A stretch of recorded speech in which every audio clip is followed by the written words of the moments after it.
Um, I wasn't gonna do a video about this, but wow.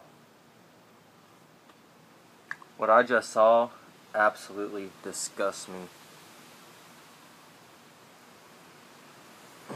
These refs have got to go, man.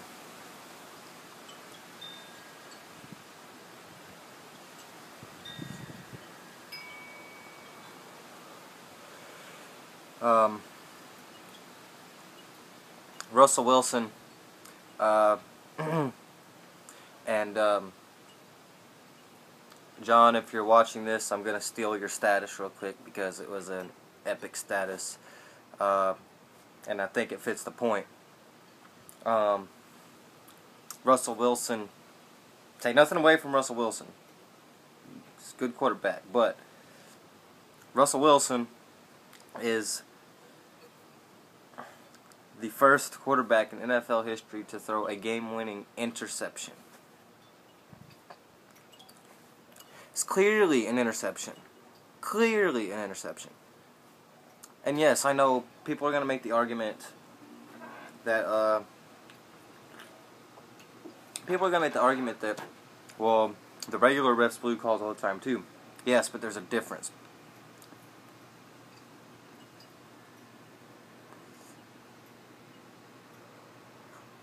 Regular refs do blow calls, but 9 times out of 10 in a critical situation when the game is on the line,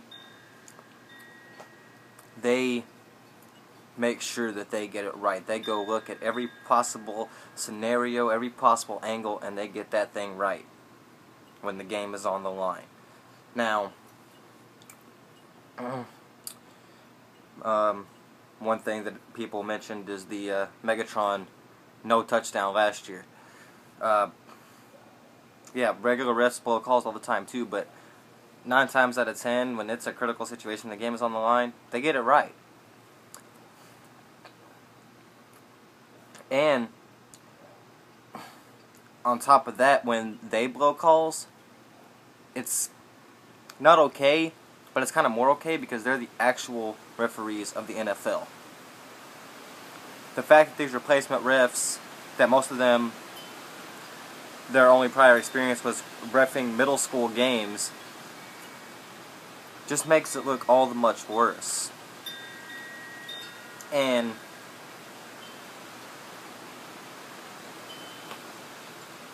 I mean, they reviewed it and they still got it wrong. And I am not a Packers fan. I'm a Cowboys fan till the day I die. But the Packers should have won that football game.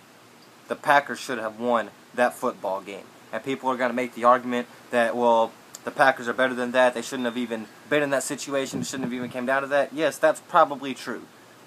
That's probably true, but it doesn't matter. You still have to get the call right. And that was not even close to a simultaneous catch. Not even close. They missed the pass interference on Golden Tate. Of course, you have the helmet-to-helmet on Romo on Sunday. Whether or not it was intentional is irrelevant. It was helmet-to-helmet, no flag. The hit on Sean Lee against the Seahawks, no flag.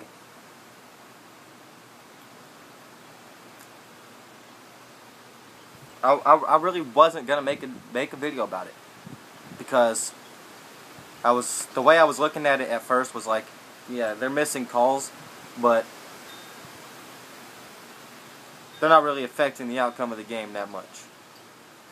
But when you start not throwing flags on helmet-to-helmets, when you start missing pass interference calls and calling PIs that aren't even close to PIs, and then you have tonight basically handing the game to the Seahawks. I don't know.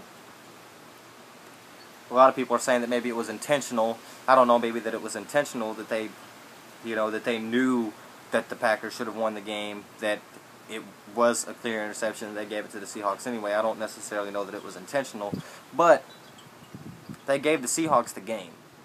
And the Packers should have won that football game. And this is getting to the point now to where it's costing teams ball games. It's costing teams ball games. The Packers should have won. Romo could have gotten seriously hurt on that hit. The fact that he got up, the fact that he even just got up by himself was a miracle. And then to come right back in on the next play and continue to play football, that says a lot about the kind of man and the kind of quarterback and the kind of football player that Romo is. But no flag. No flag. Now, I'll be the first to tell you, I don't like a lot of the rules in the NFL. I feel like some safety rules in the NFL shouldn't be there. For example, moving the kickoff. They do that for safety reasons. Takes excitement from the game. And the way I feel about it, if you're going to do that, 99% of all kickoffs are touchbacks now. So if you're going to keep the kickoff where it is, then just completely eliminate the kickoff and just give the ball to the offense at the 20. Because all you're doing is wasting time at that point. You're wasting time, 5 minutes, to get the ball set up, to get everybody set up on the field, and to kick a ball that's just going to be a touchback anyway. Just give it to the offense at the 20 if you're going to do that. But there are some things that have to be called. There are some things that have to be called. Helmet to helmet, that could kill somebody.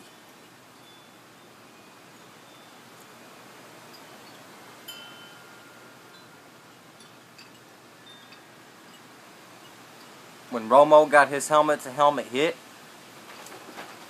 he whiplashed, his neck snapped back, and bounced off of another defender. And his head had kind of a basketball effect going on.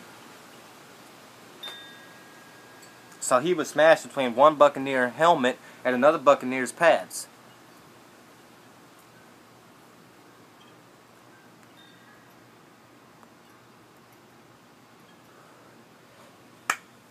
And like I said, I wasn't going to make a video on it. Because I was thinking, yes, it sucks that they're blowing calls. But they're not really affecting the outcome of the game that much. 9 times out of 10, the team that I feel is the better team and should win the ball game does win the ball game.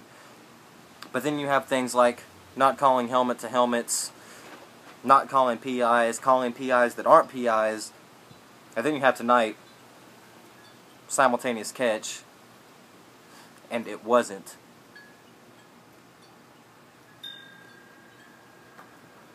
There's a lot of things going on in sports right now that are just really ticking me off. The NHL lockout is another one.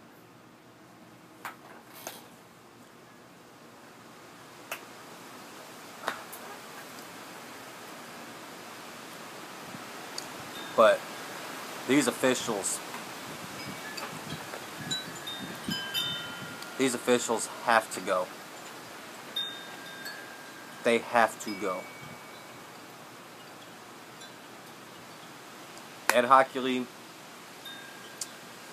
is a retired official, and he's been saying some things on it as well. Now,